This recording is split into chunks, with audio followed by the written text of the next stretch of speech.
তাই ভগবানের কাছে আত্মনাদ করছে।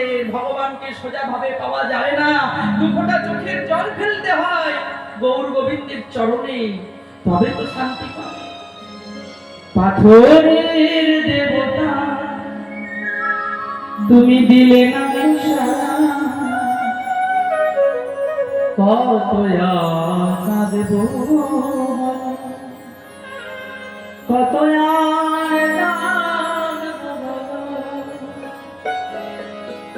আমি যে অভাজন না জানি তোমার সাধন, আমি যে অভাজন না জানি তোমার ভজন, শ্রীচরণে সঁপে দিলাম,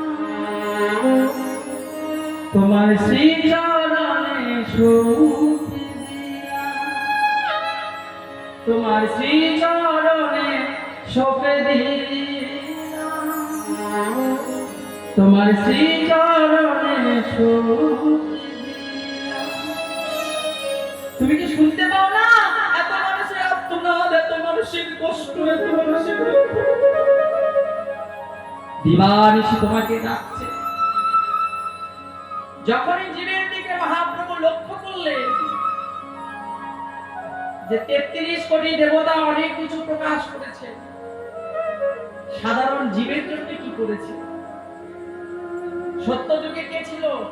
সত্যের ভগবান কে গোমা? নারায়ণ। এই অধিক মাস